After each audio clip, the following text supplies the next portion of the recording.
100 शब्द प्रति मिनट प्रारंभ होंगे। 5, 4, 3, 2, 1। अध्यक्ष महोदय, मेरा अत्यंत महत्वपूर्ण प्रश्न यह है कि हमारे क्षेत्र में अनुसूचित जाति एवं अनुसूचित जनजाति के लोग निवास करते हैं। यहाँ पर बिजली के तार टूटने, चोरी होने की घटनाएं बहुत होती हैं, परंतु आज दिनांक तक इन घटनाओं को रोकने की व्यवस्था दुरुस्त नहीं की गई है। इस संबंध में जन प्रतिनिधियों द्वारा सुचारू विद्युत व्यवस्था दुरुस्त करने के लिए अवगत कराया था, किंतु विभाग द्वारा ध्यान नहीं दिया जा रहा है और न ही समुचित कार्यवाही की जा रही है। इस अव्यवस्था के कारण अनुसूचित जाति, अनुसूचित जनजाति के लोग अंधेरे में रहने के लिए विवश और मजबूर हो रहे हैं। अब ग्रामवासी विद्युत के अभाव में सिंचाई, पढ़ाई, पानी जैसी मूलभूत सुविधाओं से वंचित हो रहे हैं। बिजली के अभाव में उनका विकास पूर्ण रूप से बाधित हो रहा है, जबकि वास्तविक रूप से अनुसूचित जाति, अनुसूचित जनजाति का विकास करना केंद्र और राज्य सरकार की प्राथमिकता होनी चाहिए। ऊर्जा विभाग के प्रशासन को अपने कर्तव्य के प्रति सजग रहना चाहिए। इस गैर जिम्मेदार रवैये का सारा गांव अंधकार ही अंधकार में रह रहा है, जिसके कारण निवासियों में असंतोष है। अध्यक्ष महोदय, मेरा विधानसभा एक आदिवासी बाहुल्य क्षेत्र है। मुझे ज्ञात हुआ है कि भारत सरकार द्वारा प्रायोजित एक परियोजना के तहत यहाँ पर विद्युतीकरण संबंधी कार्य कराया गया था। उस समय घरेलू प्रयोजन के लिए किसी भी ग्रामवासी ने संयोजन नहीं कराया और अब कह रहे हैं कि गांव में बिजली नहीं है।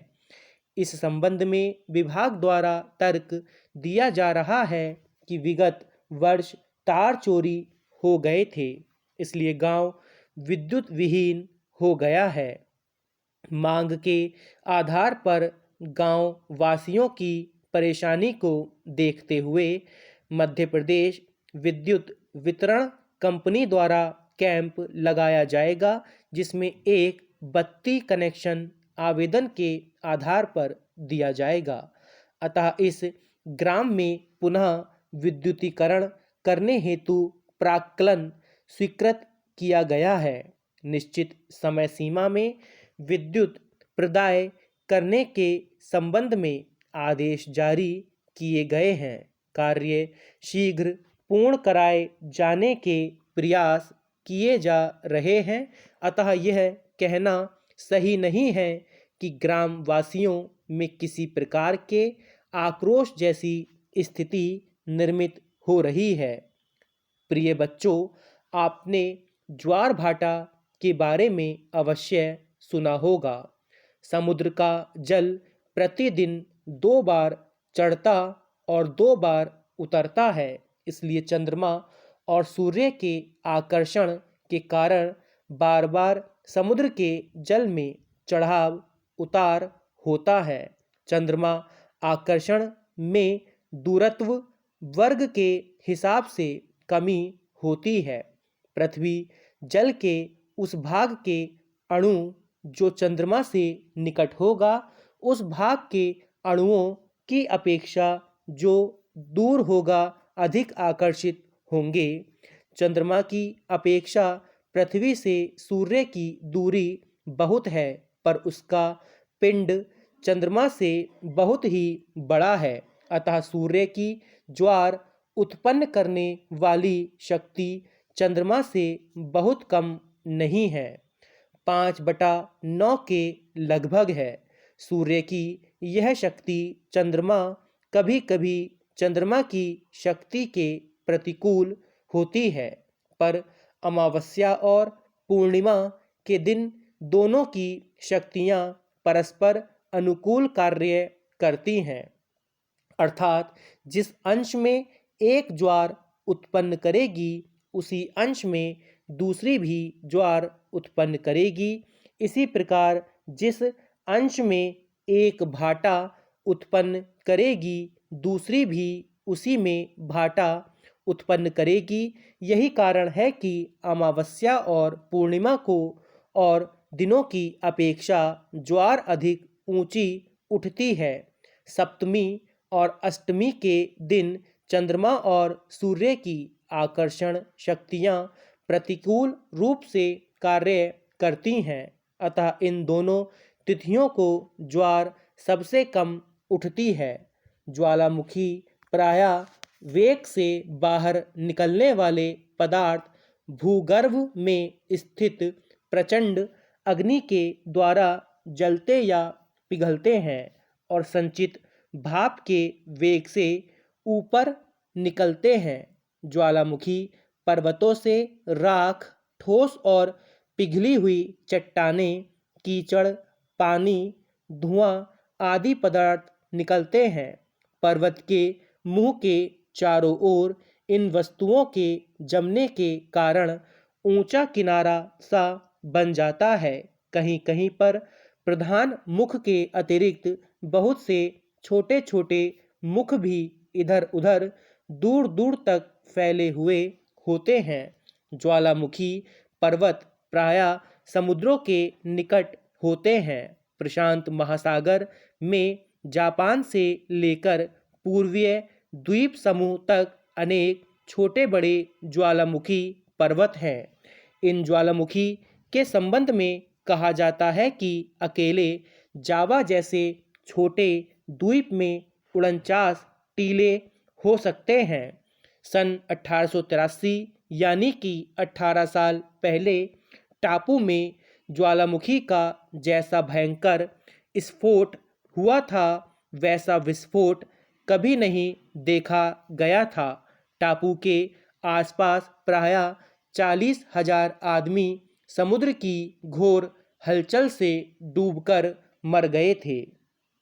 महोदय, घर चाहे जितना भी छोटा हो, किंतु जब तक उसके आसपास के घर भी समान आकार के होंगे, तब तक छोटे घर की आर्थिक सामाजिक इच्छाएं, महत्वाकांक्षाएं पूर्ण हो सकती हैं। परंतु जैसे ही छोटे घर के पास एक बड़ी हवेली बन जाती है, तो छोटा घर अपने मालिक की समाज में कम मांग और सीमित अधिकारों के बारे में स्थिति स्पष्ट करता है।